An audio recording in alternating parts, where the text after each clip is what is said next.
Both of Canada's major freight railroads have come to a full stop because of a contract dispute with their workers, an impasse that could bring significant economic harm to businesses and consumers in Canada and the U.S. if the trains don't resume running soon. Canadian National and CPKC railroads both locked out their employees after the deadline of 12:01 a.m. Eastern Thursday passed without new agreements with the Teamsters Canada Rail Conference that represents some 10,000 engineers, conductors, and dispatchers. All rail traffic in Canada and all shipments crossing the U.S. border have stopped, although CPKC and CN's trains will continue to operate in the U.S. and Mexico. Billions of dollars of goods each month move between Canada and the U.S. via rail, according to the U.S. Department of Transportation. If rail traffic grinds to a halt, businesses and families across the country will feel the impact. Jay Timmons, president and CEO of the National Association of Manufacturers, said in a statement. Manufacturing workers, their communities and consumers of all sorts of products will be left reeling from supply chain disruptions. There will be other impacts as well, including on the more than 30,000 commuters in Vancouver, Toronto, and Montreal who will be scrambling to find a new way into work because their trains won't be able to operate over CPKC's tracks while the railroad is shut down. Business groups had urged the government to intervene, but Prime Minister Justin Trudeau has declined to force both sides into arbitration. CN said it was waiting for a response on one final offer made late Wednesday when it locked the workers out. CPKC spokesperson Patrick Waldron said the union rejected its last offer that CEO Keith Creel made at the table in person. Both railroads have said they would end the lockout if the union agreed to binding arbitration. Despite the lockout, the Teamsters remain at the bargaining table with both companies, the union said in a statement. CN had been negotiating with the Teamsters for 9 months, while CPKC had been trying to reach an agreement for a year, the union said. Many companies across all industries rely on railroads to deliver their raw materials and finished products, so without regular rail service they may have to cut back or even close. That's why the U.S. government kept rail workers from going on strike 2 years ago and forced them to accept a contract despite their concerns about demanding schedules and the lack of paid sick time. Canada's railroads have sometimes shut down briefly in the past during contract negotiations.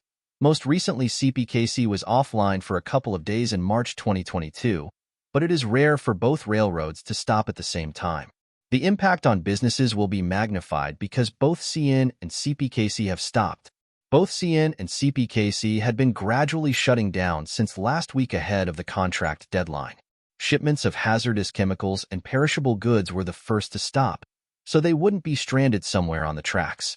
As the Canadian contract talks were coming down to the wire, one of the biggest U.S. railroads, CSX, broke with the U.S. freight rail industry's long-standing practice of negotiating jointly for years with the unions. CSX reached a deal with several of its 13 unions that covered 25% of its workers ahead of the start of national bargaining later this year. The new 5-year contracts will provide 17.5% raises, better benefits, and vacation time if they are ratified.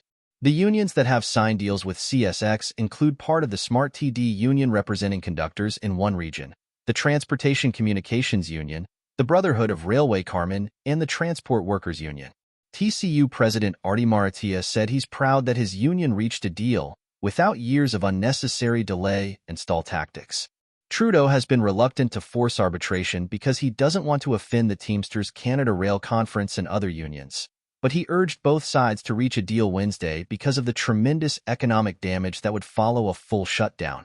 It is in the best interest of both sides to continue doing the hard work at the table, Trudeau said to reporters in Gatineau, Quebec. Millions of Canadians, workers, farmers, businesses, right across the country, are counting on both sides to do the work and get to a resolution. Numerous business groups have been urging Trudeau to act. Trudeau said Labour Minister Stephen McKinnon met with both sides in the CN talks in Montreal on Tuesday and would be on hand for the CPKC talks in Calgary, Alberta. McKinnon later said he wrapped up his meetings with the rail companies and the Teamsters. Workers, farmers, commuters, and businesses can't wait. Canadians need urgency at the table. The parties need to get deals done now, he posted on the social platform X. The negotiations are stuck on issues related to the way rail workers are scheduled and concerns about rules designed to prevent fatigue and provide adequate rest to train crews.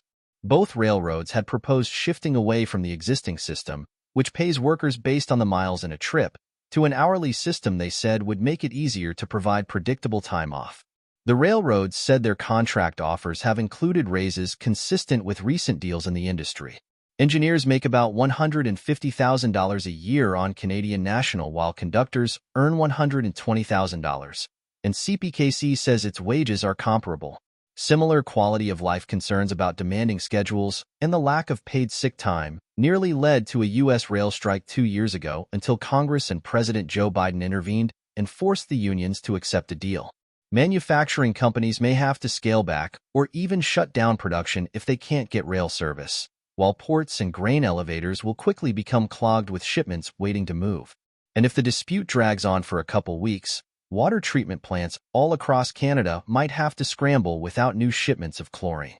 Some companies would undoubtedly turn to trucking to keep some of their products moving, but there's no way to make up for the volume railroads deliver. It would take some 300 trucks to haul everything just one train can carry.